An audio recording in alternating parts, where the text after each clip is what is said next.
Core P90 TG from Thermaltake sports an open-air design and a prism-shaped body surrounded by 5mm thick tempered glass for a spectacular view from any angle. A trio of compartments house full-size hardware and expansive support for custom water cooling, all of which can be shown off vertically, horizontally, or even on your wall.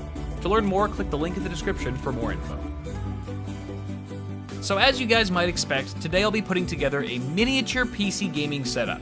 Not necessarily because it's practical or even a good idea, but because I can.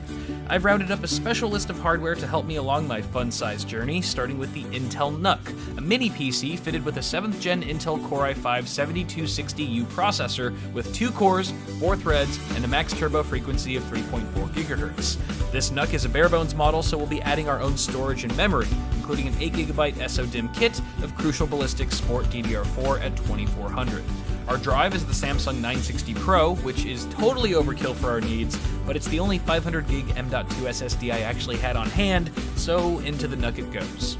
Since a tiny setup calls for tiny peripherals, I picked up the iUniker 5-inch capacitive touchscreen, a popular choice for the Raspberry Pi crowd. Powered by micro USB, the display boasts an 800x480 resolution, 60Hz refresh rate, and a full-sized HDMI input. We'll be connecting it to the NUC with a flat HDMI cable and a right-angle HDMI adapter just to make our connection look a bit cleaner. My keyboard of choice was a Bluetooth model from EC Technology that folds out to be just large enough to fit my fingers on those WASD keys. It features 3-channel pairing for on-the-fly switching between 3 connected devices, and the switches are surprisingly tactile for such a keyboard. Now naturally, a gamer is only as good as his mouse, so today I'm going to suck more than usual. While the Logitech M187 is, in my opinion, the weakest link in the group, $9 still gets you a super portable pointer with left and right clicks, a scroll wheel, and a 2.4 GHz wireless connection via the included USB receiver. Finally, it wouldn't be a battle station without the sounds of war. So here we have the Kinivo ZX100, which delivers decent sound quality for its size, great battery life, and a built-in 1/8-inch cable to avoid any audio-video sync issues during our gameplay.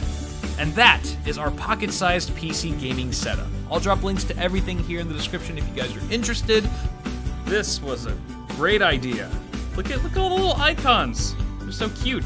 I have a strong feeling that we can run CSGO, so we're gonna start with that. And we might try another game, assuming that this doesn't immediately fail.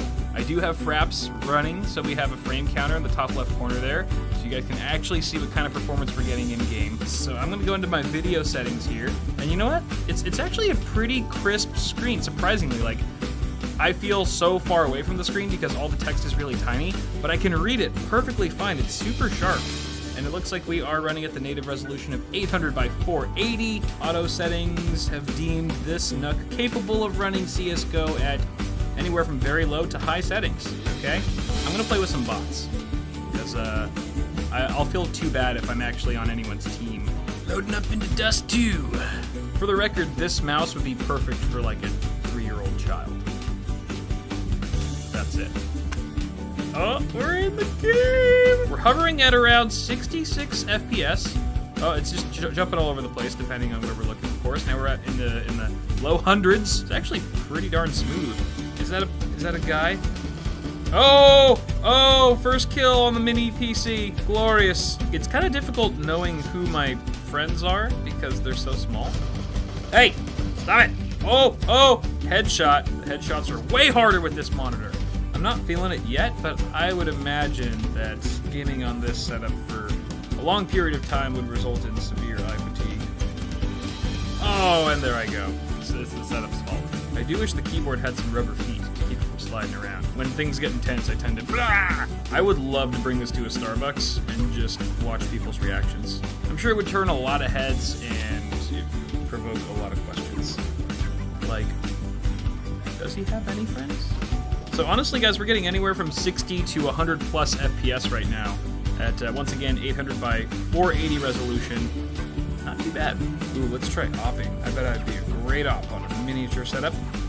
And sure enough, I am! So this probably isn't as convenient as a laptop, I'll admit. But it's way funner. Ooh! Ooh! Drop it like flies! All right, we won, because we're awesome. Let's switch gears here. See if this thing can handle some doom. Alright, so our Iris Plus graphics are doing a pretty decent job here at medium settings. We're getting in the mid-40s right now, guys. 40s to 50s. Very, very playable. No one should fall apart that easily. You guys need to drink more milk. You know, this setup is actually, I have to give it credit. It's a lot nicer to game on than you might expect. And I think that's probably why I haven't said anything in like the last minute or two. Because I'm actually kind of immersed in this game right now. I got grenades. Do this. Yeah. Thank God this mouse has a scroll wheel, otherwise I wouldn't have been able to throw a nade at you. Ooh, you ugly. You ugly. Man, this totally beats out mobile gaming. Who even needs phones these days with a setup like this? Come on, Clash of Clans, step aside. Candy Crush, you've been crushed. This is the future of gaming, ladies and gentlemen. I'm getting a little cramp in my finger. Whew, I need a drink. Hold on. Sorry, guys.